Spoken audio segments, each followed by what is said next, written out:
everyone. It is the Fruits Basket Podcast. We are live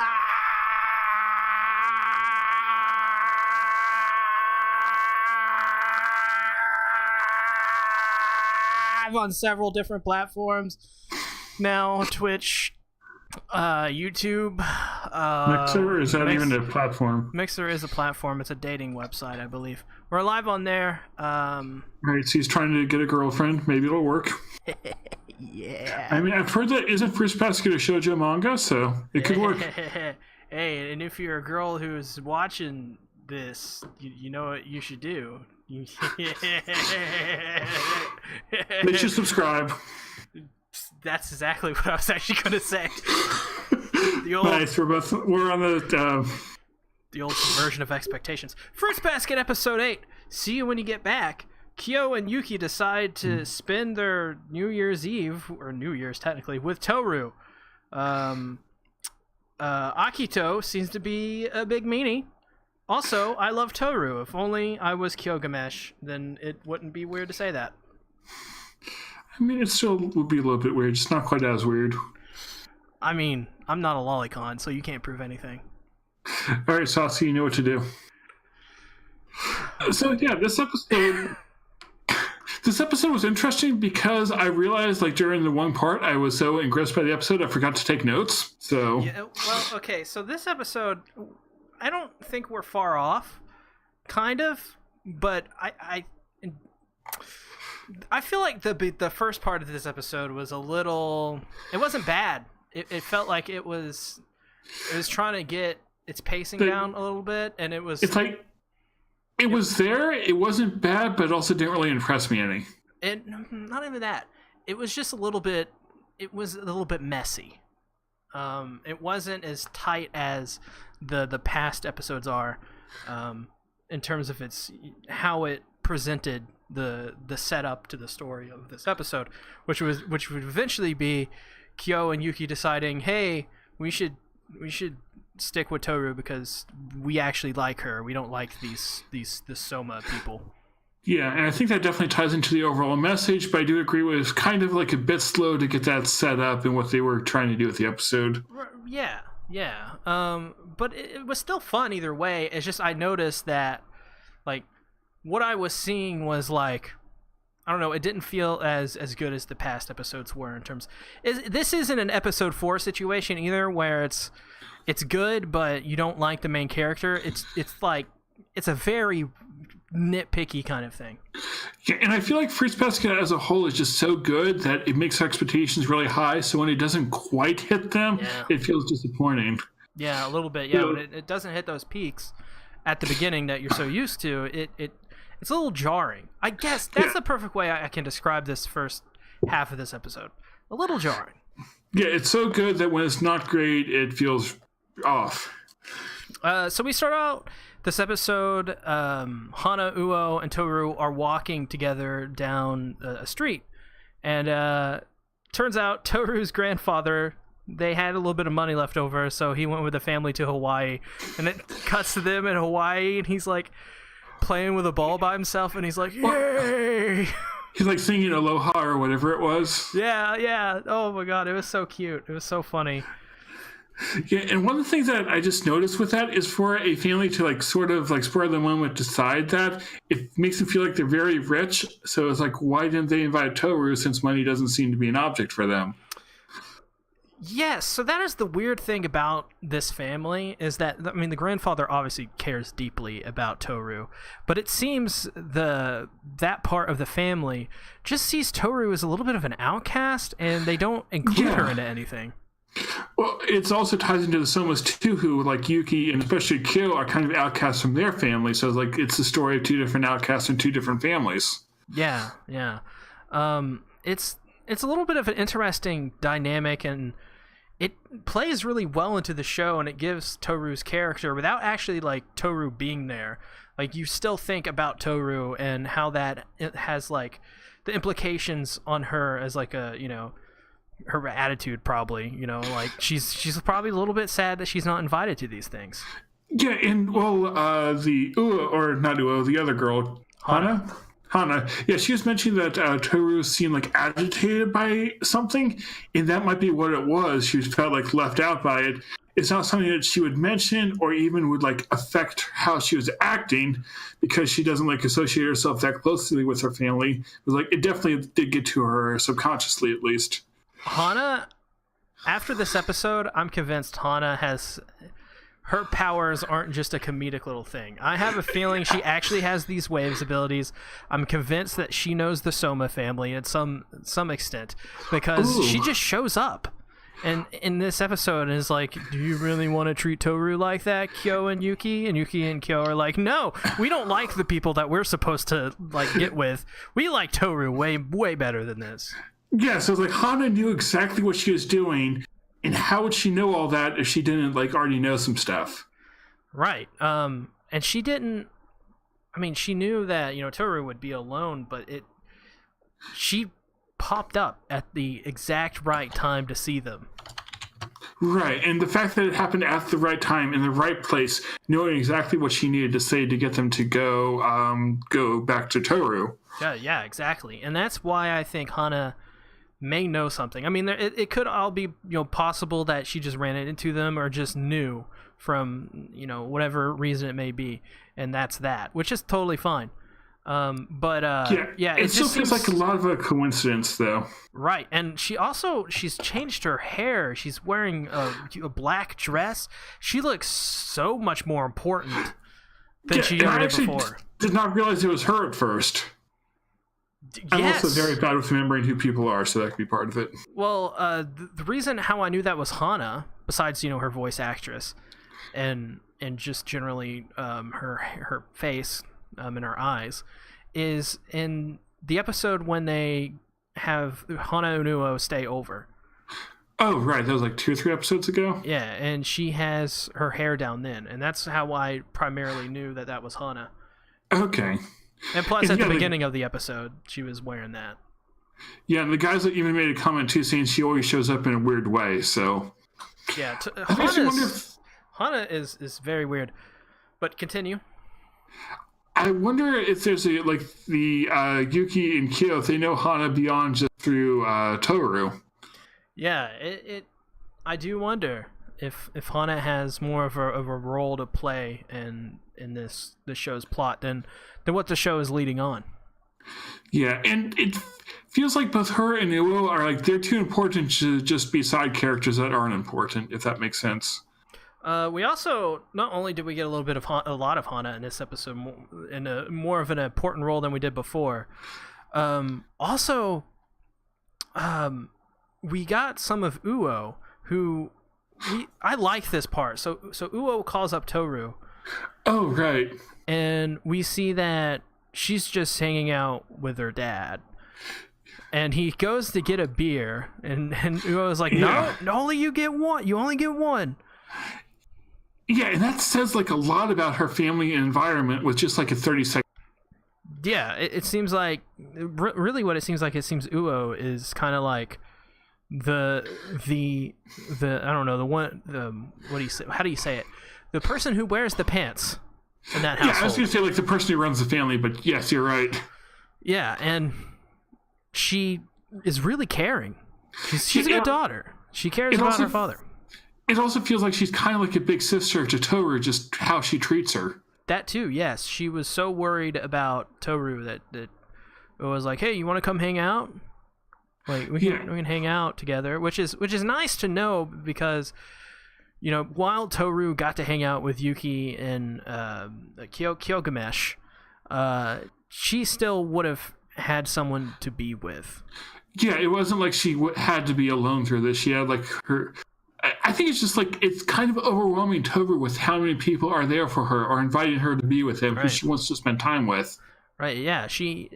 People really care about Tohru, and it makes sense because Tohru cares about them, and Tohru is like one of those people that she's a really good person, and you don't. Yeah. If you meet a really good person and you're friends with a really good person, don't let the person go because they're a really good person.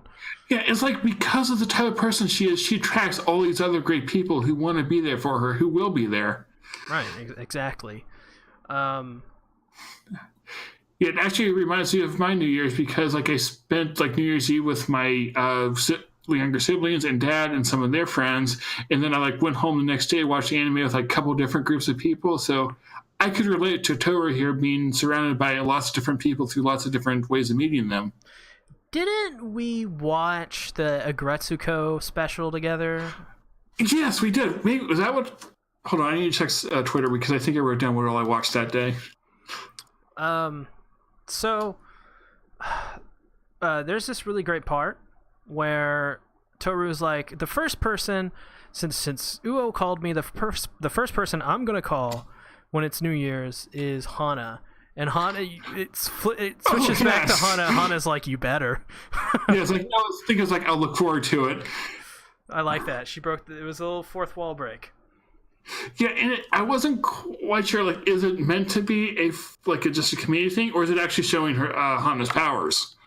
that would be a funny thing if that was a demonstration of her powers. Is breaking the fourth wall, or maybe it's one of those things where like it's a wink and a nod towards the camera, but not necessarily. It's because maybe she's mentally, there with Tohru. Yeah, it's just one of those perfect things where you're like, okay, how serious should I take that scene?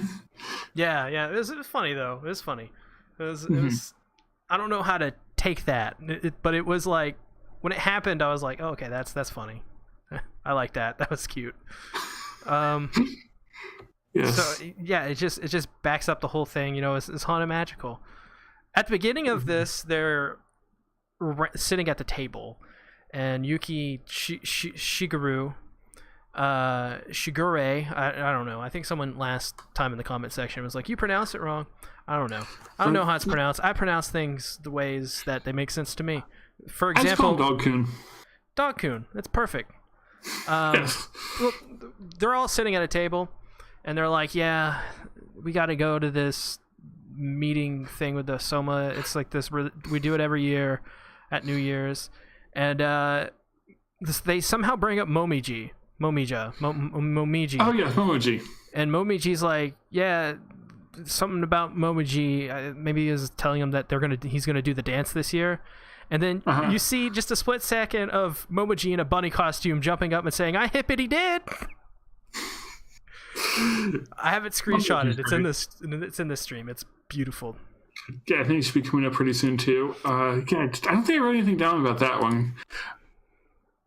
But yeah. Oh, I also kind of like how like Kyo and Yuki were fixing everything they broke fighting. Just how that was like a nice callback sort of thing.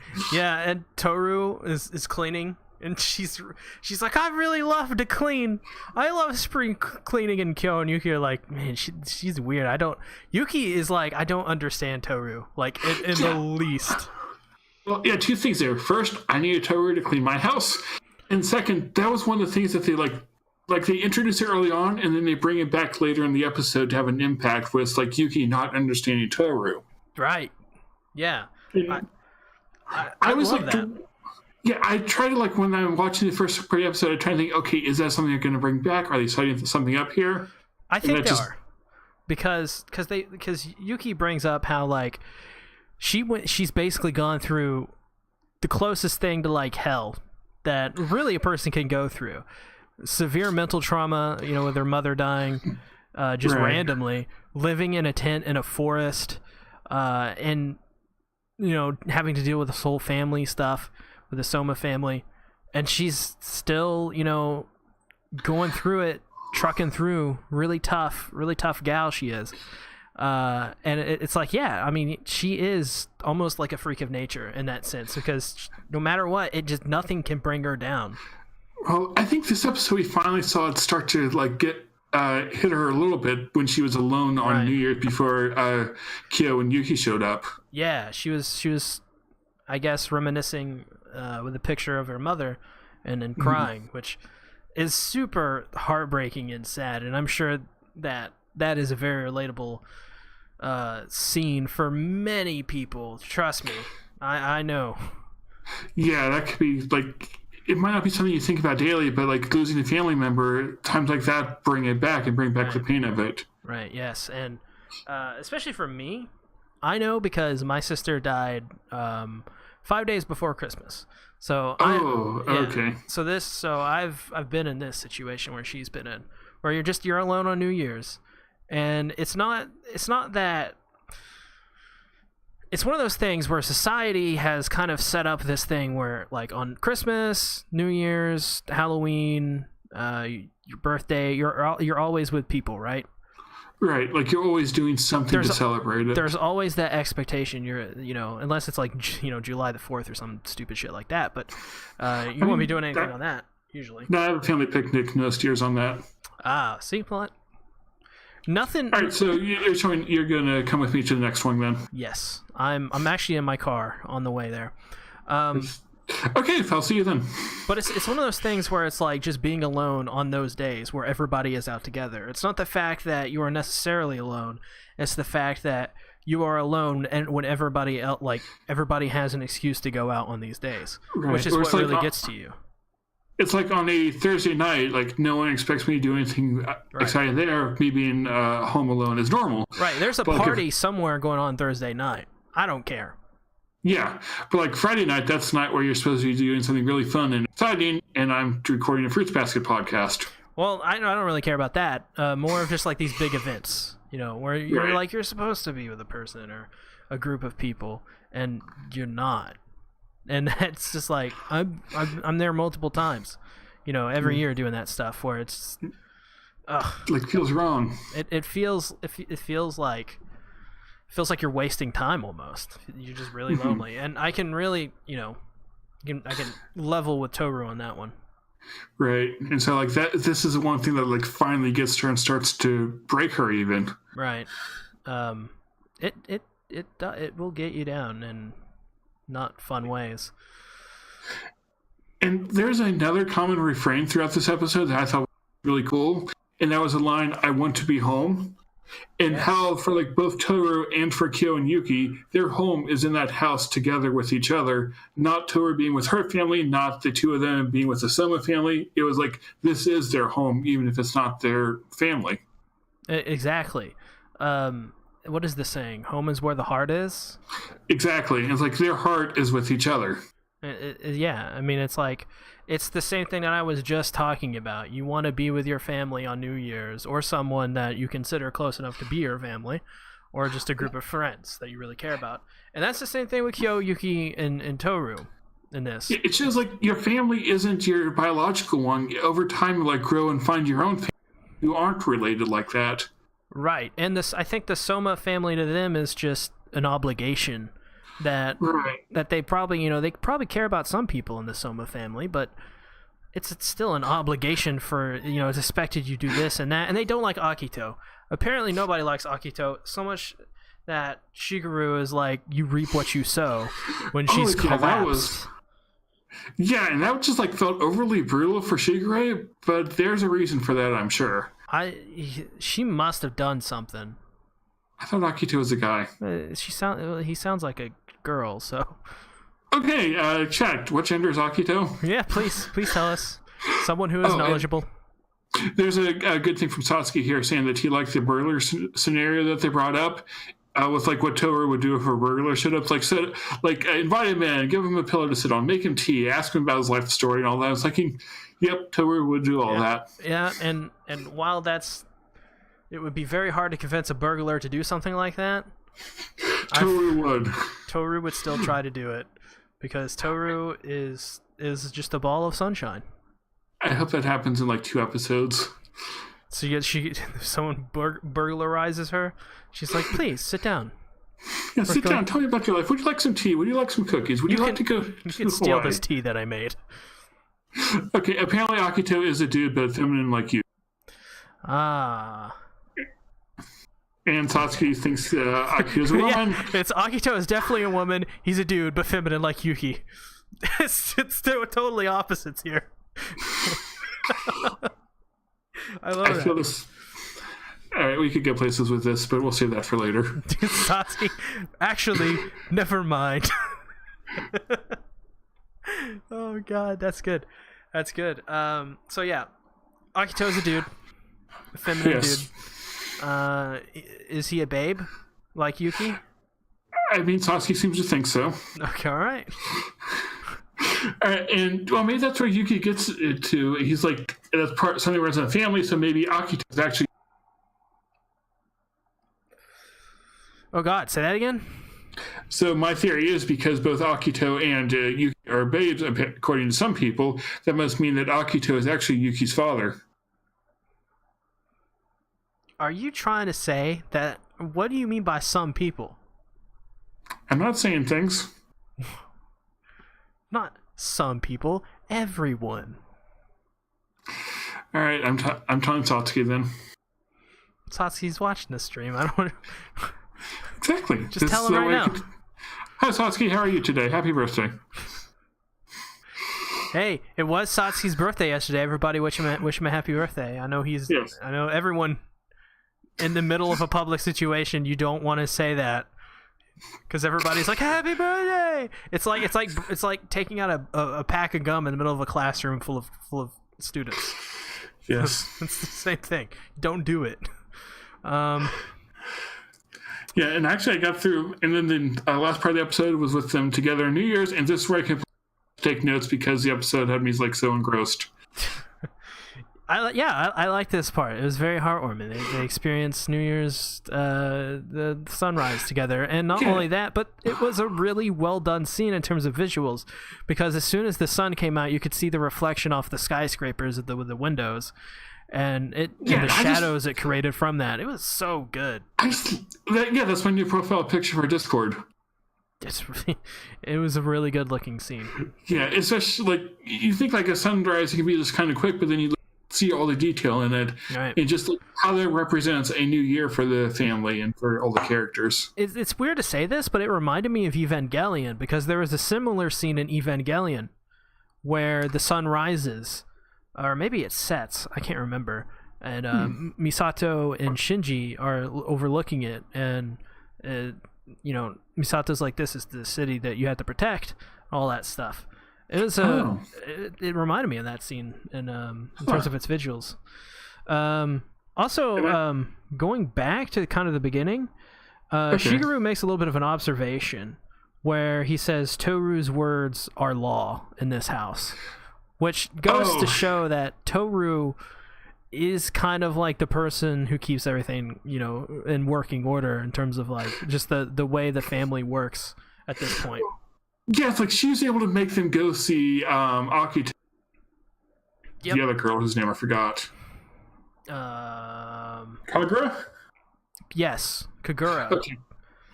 Yeah, so just showing like the power that she had to like, or how much they respect what she says.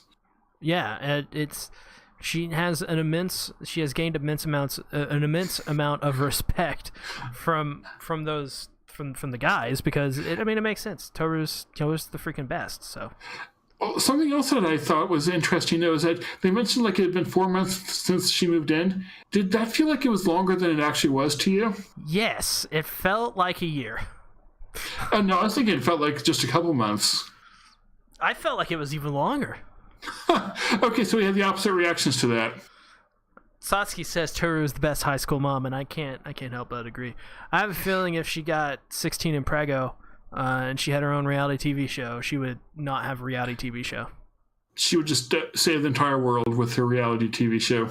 Exactly. She would somehow... I don't know where to go with this joke, but okay. Yeah, I'm not sure where to go either. So moving on to the next joke. This is the punchline of the joke. Tohru is the best. Yes, we cannot disagree with that. Tohru is best girl. No comment. All right, you're agreeing with me then. Thank you. I played the fifth. What about the fourth? That one's more fun. I don't know what the fourth... I played the fourth then. All right, I don't know what that one is either. Someone who knows the Constitution, let us know. So yeah, I guess just overall thoughts on the episode. This was a really in terms of its pacing, is a little rough around the edges for me, but it ended on a very heartwarming note, and I really, really enjoyed the whole Tohru, Yuki, and Kyo thing. Them running to her. Like, Yeah. fuck this, I'm out of here. I don't want to go to this Soma family meeting thing. Let's go hang out with Tohru. Yeah, I feel like it's starting to set up something interesting with the Somas, too. Oh, and something else that I thought was interesting is that when Dog-kun, whose name I forgot, walked in, he basically announced to them that he was home, which goes back to the refrain from before about them being home. So, it's like, is he saying that just because he should, or does he actually still feel like at home there, more so than Kyo and Yuki? And, like, why didn't Shigure go with him back to Tohru? Yeah. Also, it makes me think, they could, at this point, I feel like they're trying to set up this weird, is it a romance they're trying to set up with these three? I know more so than it already has been set up. Because it feels to me like they keep hinting at it some episodes. Like every now and again, it's like, do they have like, and it's always with Yuki and Kyo are both in the mix together doing something. Right. It feels like, because like Kyo and Yuki were like, why didn't I see it before? Like, she is, we care about her so much, we should be hanging out with her instead. Right. So, like, they're kind of setting up a love triangle, but I still don't think that's the way they're going to go with that in the end. Satsuki says Akito will probably hate Tohru, and this is one that I definitely feel is obvious because Tohru kept Yuki away from Akito, which Akito said it's been a while since I've seen Yuki. Yeah, and Akito definitely has I don't want to say attraction, but that's the word that's coming to mind for Yuki. Yeah, well, that's not the right word, but you know what I mean. It's and in some ways, Yuki is a very important person for Akito. Yes, why that is. We don't know yet. It could be as simple as Yuki's got Akito's weed. I mean, I could see why that would be a good reason. Yes, because Akito needs that dank weed. Because maybe Akito has a little bit of a health problem because he goes outside. Yes. And so maybe he needs his weed from Yuki. Right. He's got glaucoma. So he goes outside, and like the other guy, I can't remember his name, is like, you need to come inside, you'll get sick. Yeah, that was the doctor. I forget his name too. I'm bad with names if you haven't noticed. There's Momiji on the screen. Momija. Momoji. Yes. Momo-kun. But it's still very long till you actually... Okay. So yeah, it seems they're... So it looks like there will be romance, but it's not a focus, which I like. Yeah. And, yeah. It's like, it reminds me of March Comes In Like a Lion, is that at the very end of the second season, they like to introduce a romance between characters. It was like forever until that actually started happening, so which I appreciated. So it might be like this with Fruits Basket. Will it be as good a romance as Twilight, though?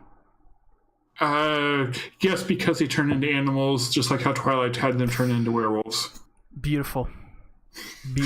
Yes, it's almost like we planned that one. Team Tohru. Yes, and I'm still waiting for Tohru to turn into a dragon, though. Yes, she has to turn into a dragon at some point, right?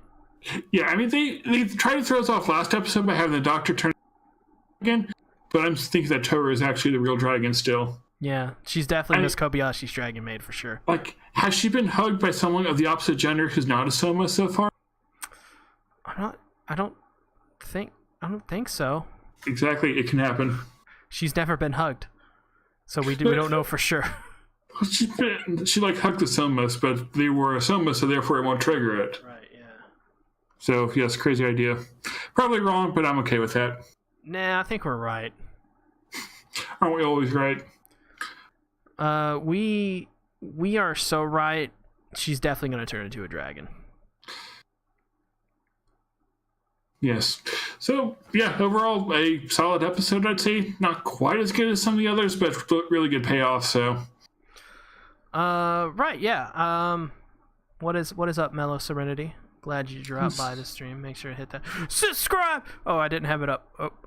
Subscribe! Shit. Subscribe! He doesn't know how to live stream. Oh, it's bad. Hey, where did Shiro go? Why was Shiro taken off the screen? Get Shiro back in here. Shiro's best boy in any fate. Speaking of Shiro, why are you guys looking at Shiro for a minute? Because Shiro's the best. I will point you towards the attention of my Discord. Yes, I have that muted right now. Discord is a great place, and I have one. Yes, and we have 2 people in voice chat right now. Look, it's like a live cam. It's like a live cam. You know, it's like Shiro's up in the top left corner. It's like a live commentary, a gameplay commentary from Shiro. Hey, I'm Shiro. I'm playing game. Oh, Haru. Yes, Harus, or the guys that Shigure ran into. We are asked by Mello, I guess, what do we think of Haru, the new character with white hair? Yeah, that was the guy that Dalkun talked to when he first got to the cinema place. So that was the scene where they bring up Kagura and Akito, and Kagura's in, like, comically in the corner just going, yeah, waiting to beat somebody up. Yeah, I don't think there's really much there to, like, think of Haru, but it's like he understood where Kyo and Yuki were wanting to run away, so there'll definitely be more drama with the Soma family, like, involving all the characters. Uh-huh. It'll be like a Game of Thrones, but with the Somas, but with less explicit content. More explicit content is what we need. I don't know if that's possible. Granted, I also don't watch Game of Thrones, so... I mean, Yuki is a babe. That I will not disagree with, and you do have Kyogamesh, however how you pronounce it. Kyogamesh is indeed also a good-looking fellow. And we have Tohru, who's a dragon, just like in Game of Thrones. We can't loot Tohru. Exactly. Tohru is unlootable. I'm okay with Yuki and Kyo at this point. So you ship them together then? I think I'm gonna have to ship Yuki and Kyo. All right, I'm trolling Satsuki. No, please don't. Oh God. So I guess we come to the end of the show. I've already said it. My Discord is in everything you need to know is in the description if you're watching on YouTube. If you're watching live, you just can't get those. You have to go to YouTube to get those. But you can check out my Discord where we have a whole fruits basket thing set up as well. We also have tons of other stuff like JoJo and Fate, and then just normal, regular Discord stuff because it's my normal, regular Discord thing. Yes, come out. There are lots of great memes. Exactly. Also, I'm not a lolicon, goddammit. Thank you for the follow, Ray-chan. And if you're done with this, you know what you should watch next because this is Fruits Basket? Fruits Basket. Well, like oranges are fruit, and oranges have citrus. So you should watch your video that you recently released about all of the citrus manga. Yes, I read all of the citrus manga for Satsuki's birthday, which was yesterday. Wish him a happy birthday. And that's it. I love... also, you should plug Rising, because that's what it says for me to do. So plug Rising. Okay, you can find me on YouTube. Sometimes you can find me on C's Discord, because... And you can also find me on Anime where I'm about to release a video on the first arc of Hunter x Hunter, which is really good. Also a video about that on YouTube soon. Me and Rising may be doing something Hunter x Hunter related together a little bit. There may or may not be a podcast on the Hunter exam arc and maybe future arcs, but it might happen. We're not promising anything. Yeah, and if there is, it'll be on my main channel, which is C Tactics, which, yes, I have another channel for... There's definitely people who don't know I have a main channel, which is kind of awesome I'm kind of confused why you... Yeah, I don't quite understand your logic with the 2 channels, but if it works for you, then go do it. It's because if one of them gets taken down, I got another one.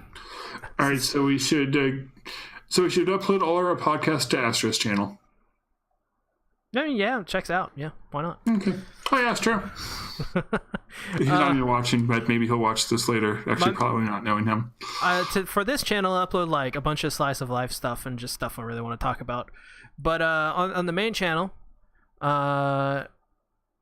Satsuki points it out. You pronounced the X dislike immediately. But on the main channel, I do stuff like videos on Hunter x Hunter, videos on Fate, JoJo, the King of Anime podcast, which will be airing on this channel live tomorrow. So if you're watching on Mixer, Twitch, or YouTube right now, hit that follow button to get the King of Anime podcast, where we talk about seasonal anime. We'll be having a special guest host Etchy Donut. Oh, nice. Is that QRW6 or is that someone else? It's Etchy Nut Okay. The one in Garfield's server. Have I talked to them? Probably. And also the one in my server who goes by a different name, which we will not. He told me not to mention, so I won't. That's pretty much it on my side. Anything else? If you want to plug anything extra? Twitter, I think, is the only thing I've been told you to follow, so go follow that where I talk about Fake Khalid. All right. Thanks, everybody, for watching. We'll see you guys next week in another episode of the Fruits Basket Podcast. Bye! Bye!